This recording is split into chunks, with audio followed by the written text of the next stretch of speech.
I've made some mistakes in my career, but I might have made the biggest mistake of my entire career. There he is. Oh God, really big. Stay on there, baby. Come here. Come here. Come here, baby.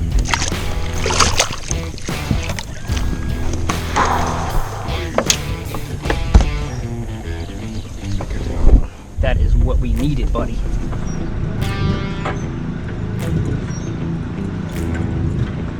I think I may have made a mistake. What'd you do? 7 fish. On the second stop for the Bassmaster Elite Series, we go to famed Lake Seminole in Bainbridge, Georgia. That's right, home of Jack Wingate's, the old lodge, man. That was like one of the things from the early Bassmaster days that you got to see. In this place, it just looks fishy. There's grass all over the place, standing timber all over the place. You've got Spanish moss hanging on some of the trees. It is just a very fishy looking body of water, and there are plenty of big bass in Lake Seminole. All right, here we are at Lake Seminole, getting ready to get rocking here in just a few minutes. Got my man Ryan over here. He's gonna check out all the action, and we'll see what we can do. Hadn't had the greatest practice. Catching us some. Some are starting to move up on beds, so we're gonna see where we feel most comfortable and go with that. A two-time Elite Series champion of Salem, Virginia, the cruise missile, Josh Cruz.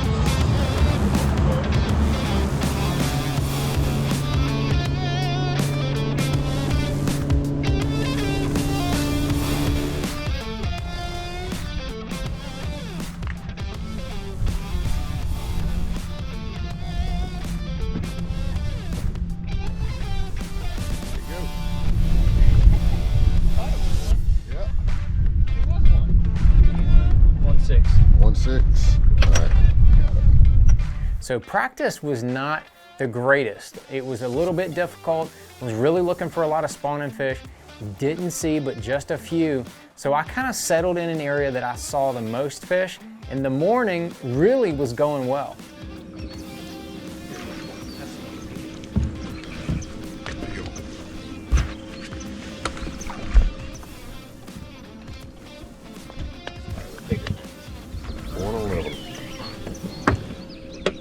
Yeah, it goes through a little chute and then it goes on, and then there's another pond in the back. In that, I got about halfway up that chute and then it got real mossy. Yeah. So I turned around. It was like a ton of, like, this is clean, you know, it looks good. That other, up there, it gets that snot all over everything. And up here in the mouth of this little chute here, it was a little slew of fish right there. Plus I saw, like I said, I saw some bigger ones swimming around in here.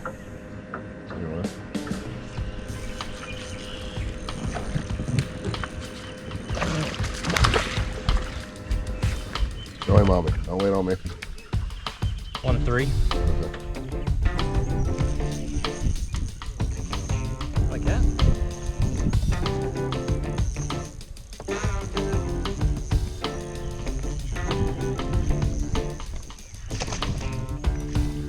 Yep, buddy.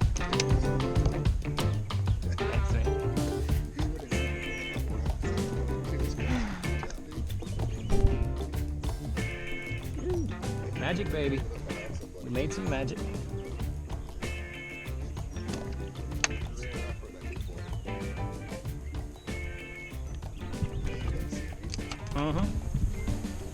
I catch them all, son. I don't care. I mean, like, you know. Oh, dude, they bite it up. Yeah, I'm gonna need a Bill Nye the Science Guy explanation here. Dude, I saw the other day, somebody posted that Kylie Jenner should play the next mermaid, or next Ariel in the Mermaid movie. Dude, Bill, not a science guy, commented and said, he said there's already enough plastic in the ocean. I was like, oh my God, yes. Dude, that's great. I mean, yes. If I'd have thought about it, I'd have given him a follow just for that. I should have given him a follow just for that. Yeah. That's a good one.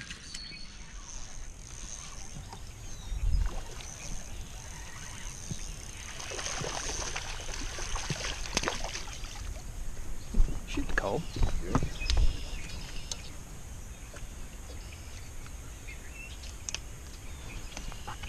You should coal. The morning's starting off good, catching some fish, starting to cull, starting to kind of creep up the board, getting all these little small ones out of the way, making way for if I can catch a couple big ones, then we're really going to do something. And I've been fishing professional tournaments for over 20 years, and I have never made a mistake like I made on day one of Lake Seminole. There he is. Big one.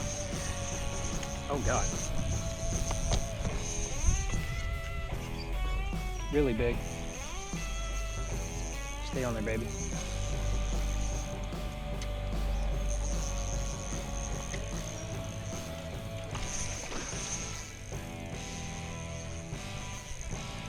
Come here, stay on, baby. God, what a fish. Stay on there. Come here. Come here. Come here, baby.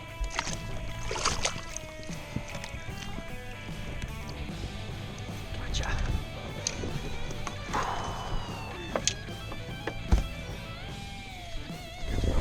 That is what we needed, buddy.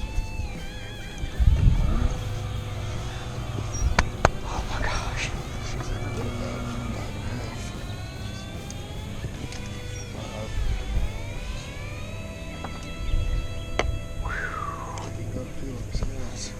Ooh, yes. Better than 5, yeah. Go ahead on it. Yeah, that was a clutch switch right there. Pick up that whacker rest, first cast back with it, wasn't it?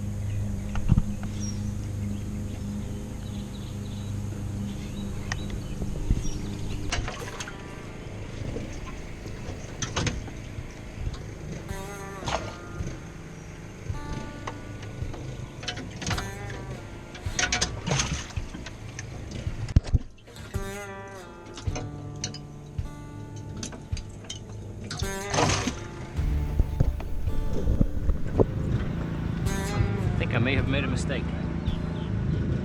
What'd you do? 7 fish. Huh? I didn't call at one time. Shit. Yep. There's 3 on this side and 4 on that side. It's a 2-pound penalty. Yeah, I know. Saw Lee make it last week. How did I not throw that thing back? You call like normal, it's just a 2-pound penalty.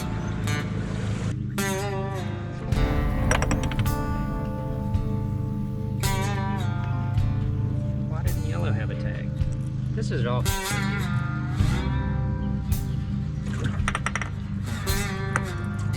I knew I had a problem when I opened up my live well or opened up that deal and I didn't have a clip.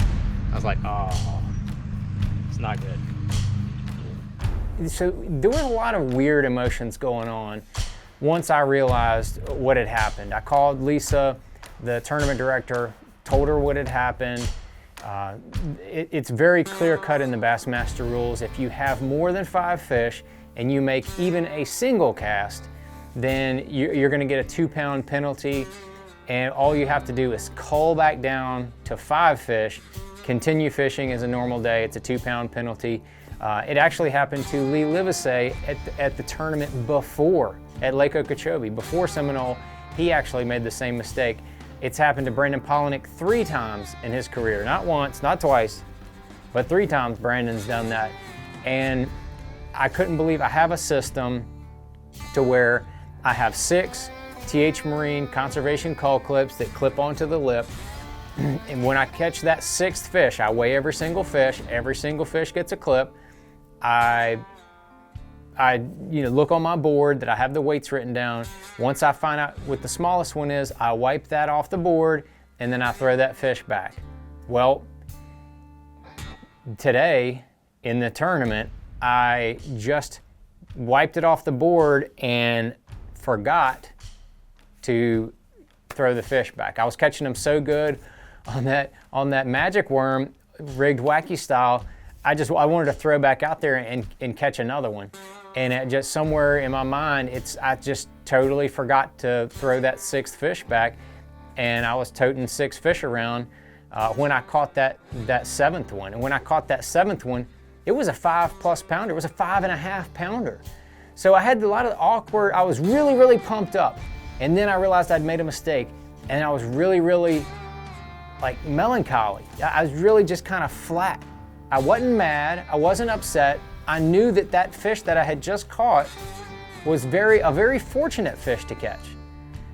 Because I had not caught a fish that big all practice. And I knew that it was a very odd situation, that this fish was bigger than anything that I had caught, but I made a mistake and it's gonna cost me 2 pounds, and I openly admitted to it. So a lot of weird emotions going on for me, when I realized this, and then, the whole rest of the day, actually. I just caught one pretty good right there, and then I realized that I already had 6 fish in the boat, so that was fun.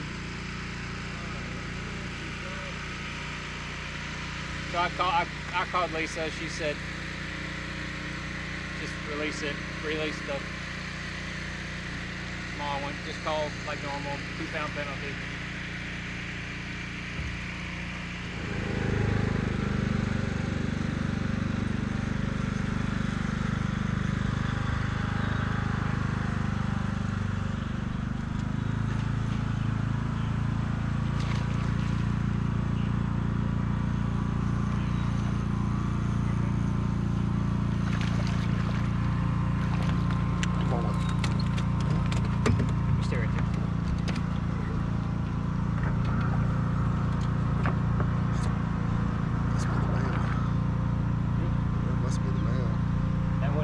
I caught the female right here. Oh, did you? Okay. I didn't realize we had moved.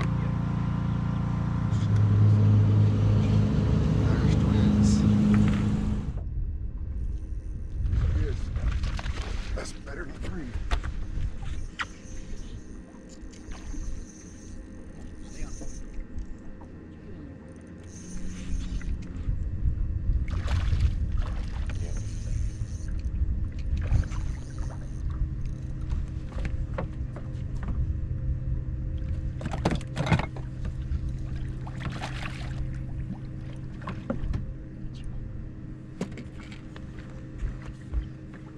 Called that one. Good job, man. Spot on what she weighed, too. All right, ended up with a net of 12-1.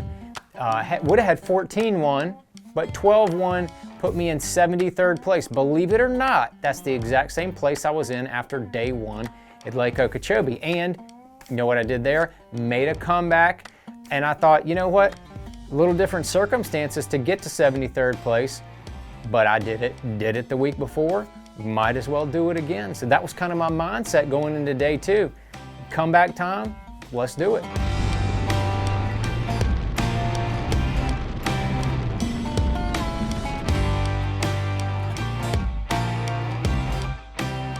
So I went back to that area where I'd caught the majority of my fish the day before, and I knew, I'm gonna go in there. I know I can at least get a limit. I don't know if I'm gonna be able to catch any big ones. I'm gonna start on something a little bit different. So I did, no bites there. Then I went straight into that area, picked up that magic worm, and basically went to work.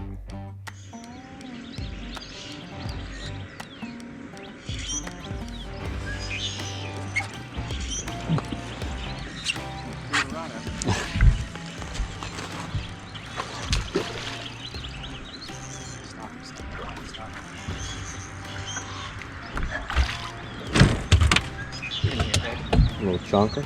Yeah, that worked.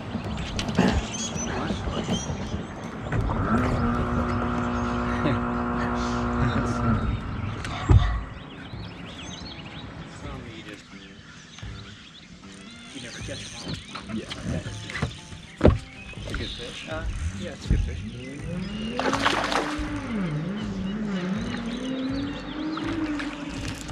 Thought it was bigger.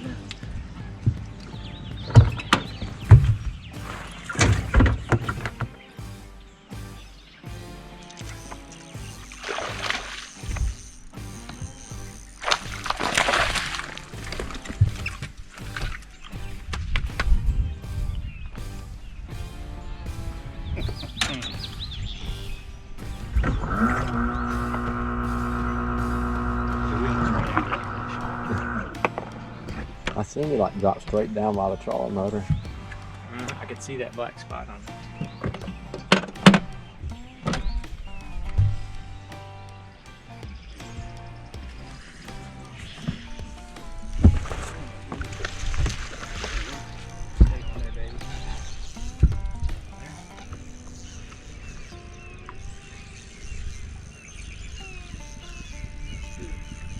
Come here, come here.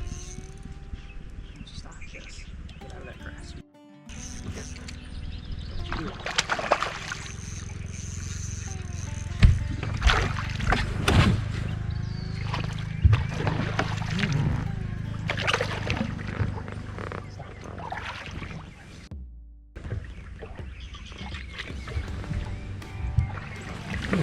There you go.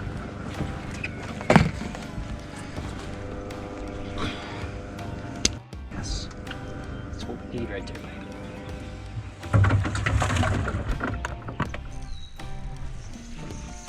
Stay on this.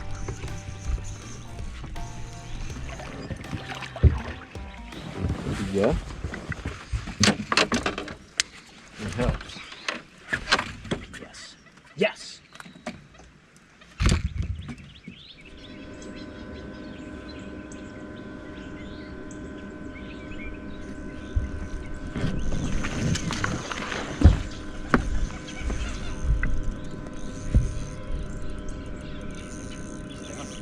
Stay on there. Stop all that.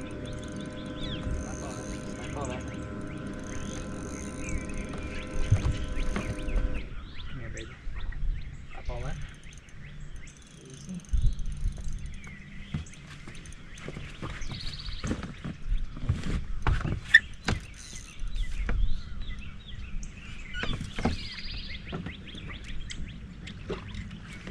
Gotcha.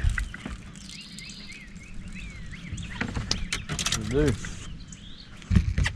Did you see her or just fishing? Come on.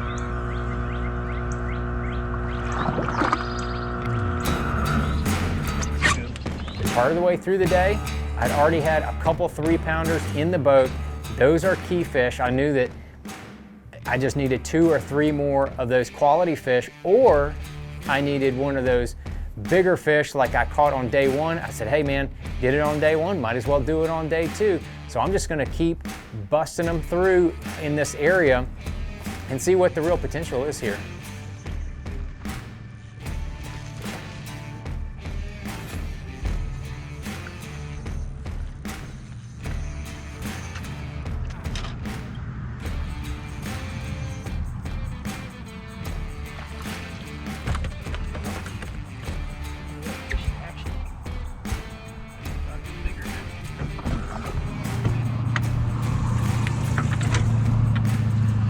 Made a key move at the end of the day. On the way back, I thought, man, everything's warming up. All these fish are starting to move up. I'm gonna try one of these areas in the grass that I got a bite in practice, but really didn't kind of pan out. It's like a little ditch that runs through this flat, and it's got grass in the middle of it. And I said, you know what? I'm gonna break out a chatterbait, and I'm gonna hit that grass. If I can just catch one good fish right here, it might be the one to do it.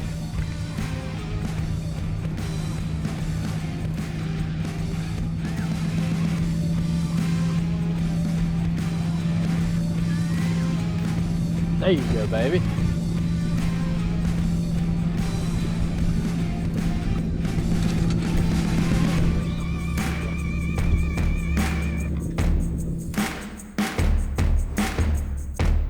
So that last fish was almost a 3-pounder. It gave me 14.3 for day 2.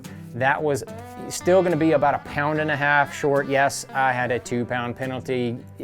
that's what I'm thinking already, so I know you're thinking the same thing. That 2-pound penalty, yes, it did cost me the cut. It cost me about a minimum 15, 16 places in the standings. But, you know, I made a huge mistake on that day one. But I did get a little fortunate in catching that 5.5 pounder that was just a very, you know, it was a gift fish. So, you know, it's a give and a take deal. I'm still very conflicted internally about making that mistake and then it costing me. I really wasn't on the fish good enough to be able to absorb a 2-pound penalty and continue to fish on day 3. So, you know, just kind of stings a little bit. Wasn't a horrible experience for that. It didn't, not like it cost me a top 10, cost me a win, cost me anything like that. It did cost me $7,500 in the standings for the payout, but it was one of those things where it kind of left a bad taste in my mouth for knowing I should have done better and actually catching more fish than I showed. I feel like that after the first 2 tournaments, I'm fishing well. Don't need to do anything crazy. Need to stay in my wheelhouse, stay in my lane, do what I do and do it well, and I should be fine for the rest of the season. But Lake Seminole will be a tournament I never, ever, ever forget for making that 6 fish penalty where I was fishing with 6 fish in the box, and that was arguably the biggest mistake I've ever made in my entire career.